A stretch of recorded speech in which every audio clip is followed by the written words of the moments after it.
Assalamualaikum warahmatullahi wabarakatuh. Bismillahirrahmanirrahim. Alhamdulillahirrabbilalamin. Wassalatu wassalamu ala asyrafil anbiya'i wal mursalin Sayyidina Muhammadin wa ala alihi washabihi ajmain, amma ba'du. Yang saya tadimi Kiai Haji Muhammad Hasan Mutawakkil Allah SHMM, dan yang saya hormati Rektor Universitas Zainul Hasan Genggong yakni Dr. Abdul Aziz Wahabi MAG, dan yang saya hormati dosen pengampu studi akhlak tasawuf yakni Ibu Laila Maghfirah MPD. Baik, perkenalkan, nama saya Mai Zahratul Anda dari Prodi PAI dari kelas 2 AA2B. Baik, di sini saya akan menjelaskan mengenai prinsip dasar akhlak. Pengertian akhlak. Akhlak secara bahasa, akhlak berasal dari bahasa Arab khuluq yang berarti tabiat atau kebiasaan atau karakter seseorang. Dalam Islam, akhlak mencerminkan perilaku yang didasarkan pada nilai-nilai keimanan dan ketakwaan kepada Allah. Jadi, akhlak dalam Islam itu merujuk pada perilaku budi pekerti dan sifat-sifat yang dimiliki oleh individu yang mencerminkan moralitas dan etika dalam kehidupan sehari-hari.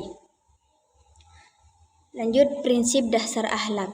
Dalam Islam, akhlak bukan hanya sekedar perilaku baik, tetapi juga cerminan dari iman seseorang. Ada beberapa prinsip dasar yang menjadi pedoman dalam membentuk akhlak yang mulia. Jadi, sederhananya, prinsip dasar akhlak itu seperti panduan atau aturan penting yang kita pakai untuk memutuskan apa yang benar dan salah dalam hidup. Bayangkan akhlak sebagai kompas yang menunjukkan arah yang benar dalam hidup kita. Kompas ini membantu kita membedakan mana yang baik dan mana yang buruk, dan bagaimana cara kita berinteraksi dengan orang lain dan lingkungan sekitar. Ada beberapa prinsip dasar yang menjadi pedoman dalam membentuk suatu akhlak, yaitu sebagai berikut. Yang pertama, berlandaskan iman dan takwa. Akhlak yang baik harus didasari oleh keyakinan yang kuat kepada Allah dan menjauhi segala yang dilarangnya. Jadi, secara sederhana, iman dan takwa adalah dasar yang membuat kita berperilaku baik karena kita yakin bahwa segala tindakan kita di dunia ini akan dipertanggungjawabkan di hadapan Allah Subhanahu wa taala. Akhlak yang baik bukan hanya soal sikap terhadap sesama manusia, tetapi juga bagaimana kita menjaga hubungan dengan Allah. Yang kedua, ikhlas dalam berbuat kebaikan. Setiap perbuatan baik harus dilakukan dengan niat yang tulus, hanya mengharapkan ridha Allah tanpa mengharapkan pujian atau imbalan dari manusia. Jadi, ikhlas itu seperti melakukan kebaikan tanpa mengharapkan balasan apapun, walaupun kita tidak dilihat atau dipuji oleh orang lain. Kita tetap melakukan kebaikan karena kita tahu bahwa Allah melihat dan akan memberi ganjaran yang lebih baik di akhirat nanti. Dengan ikhlas, hati kita menjadi bersih, tidak terbebani oleh harapan atas penghargaan dari orang lain. Kita hanya menginginkan ridha Allah sebagai balasan utama atas perbuatan baik kita.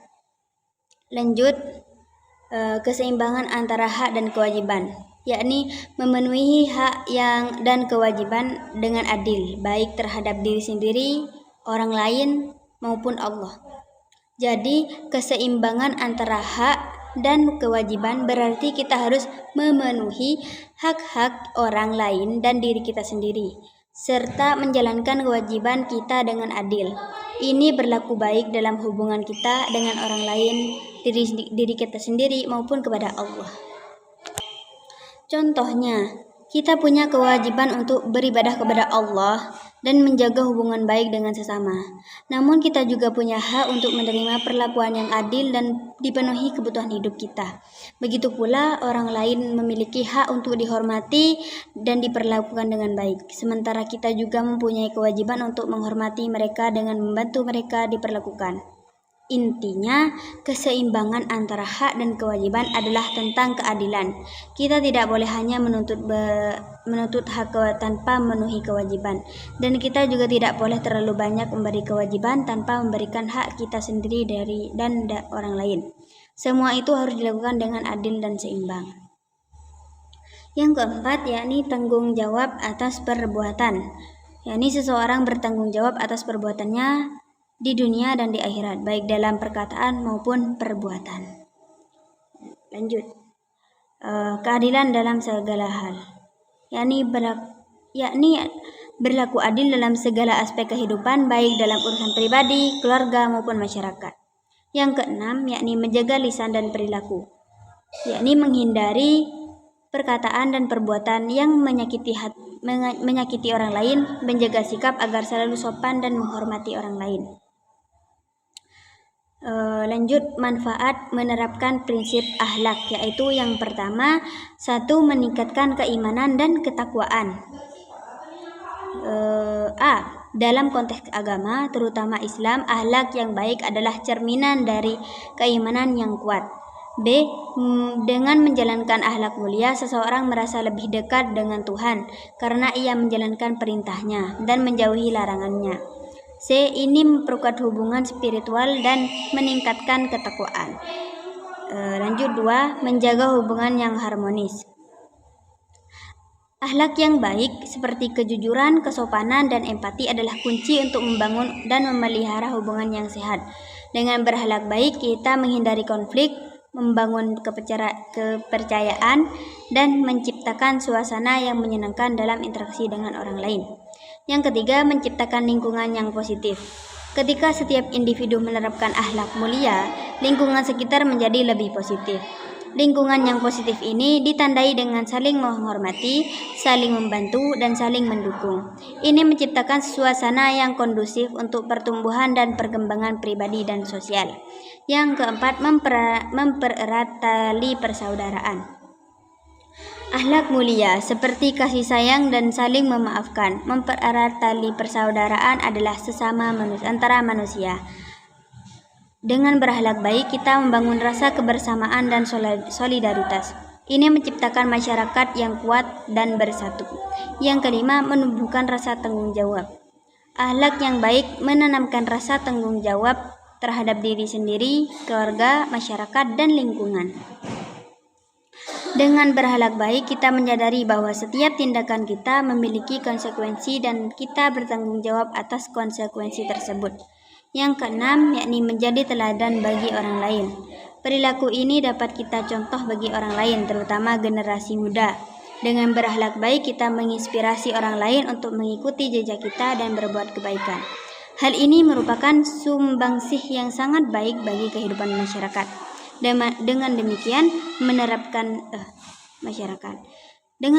menerapkan prinsip-prinsip akhlak bukan hanya bermanfaat bagi diri sendiri, tetapi juga bagi orang lain dan masyarakat secara keseluruhan. Jadi, kesimpulan dari keseluruhan, akhlak dalam Islam adalah cerminan dari keimanan dan ketakwaan seseorang yang menjadi pedoman dalam bertindak dan berinteraksi.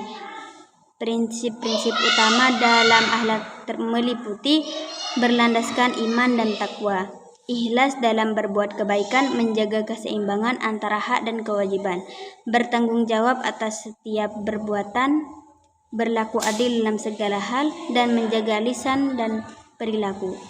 Dengan menerapkan prinsip-prinsip tersebut, seseorang dapat meningkatkan keimanan, menjaga keharmonisan, serta berkontribusi dalam menciptakan lingkungan dan masyarakat yang lebih baik. Baik, cukup sampai di situ penjelasan dari saya. Saya Maizahratul Ananda. Apabila ada kesalahan dalam tutur kata, saya mohon maaf yang sebesar-besarnya. Saya akhiri. Wassalamualaikum warahmatullahi wabarakatuh.